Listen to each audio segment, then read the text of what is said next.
Prodi PGSD semester 7B, mata kuliah penulisan artikel ilmiah, dosen pengampu Bapak Dr. Arman, Magister Pendidikan, Universitas Muhammadiyah Pringsewu, Lampung.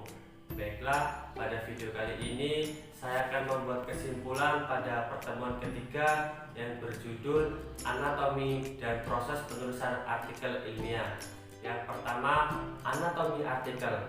Artikel ilmiah sebagai organisme atau sistem sebagai bagian dari kehidupan yang bersifat independen, memiliki anatomi yang khas. Artikel ilmiah memiliki struktur fisik dalam wujud internalnya.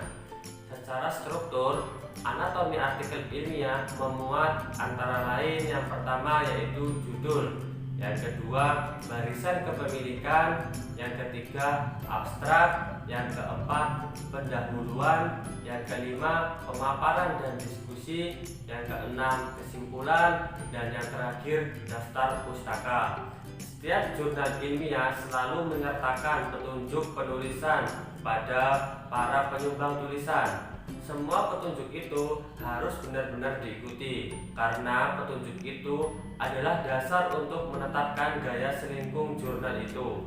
Jadi, sebelum menulis artikel ilmiah untuk jurnal seorang penulis harus mempelajari terlebih dahulu ketentuan-ketentuan yang digariskan oleh penyunting jurnal itu. Selanjutnya, proses penulisan artikel ilmiah. Yang pertama, tahap pra-penulisan.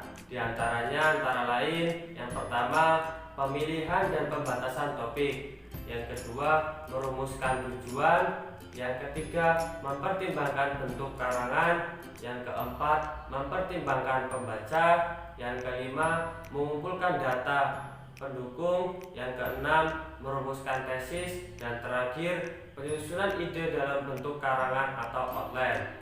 Yang kedua yaitu tahap penulisan draft. Di antaranya yang pertama, mengekspresikan ide-ide ke dalam tulisan kasar. Yang kedua, pengembangan ide masih bersifat tentatif. Dan yang terakhir, pada tahap ini konsentrasikan penelitian pada ekspresi gagasan, bukan pada aspek-aspek mekanik. Yang ketiga, tahap revisi. Memperbaiki ide-ide dalam karangan, berfokus pada penambahan, pengurangan, penghilangan, penataan isi sesuai dengan kebutuhan pembaca. Kegiatan yang pertama yaitu membaca ulang seluruh draft. Yang kedua, sharing atau berbagi pengalaman tentang draft kasar karangan dengan teman-teman. Yang terakhir, merevisi dengan memperhatikan revisi, komentar atau masukan.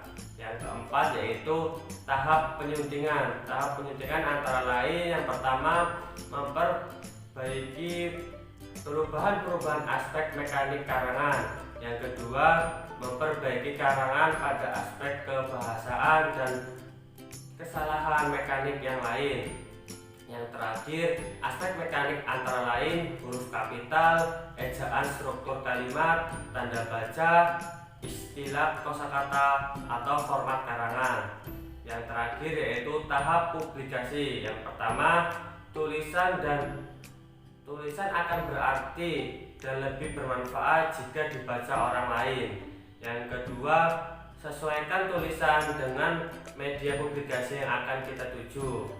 Sekian kesimpulan pada materi pertemuan ketiga. Bila ada salah kata saya mohon maaf. Saya akhiri. Wassalamualaikum warahmatullahi wabarakatuh.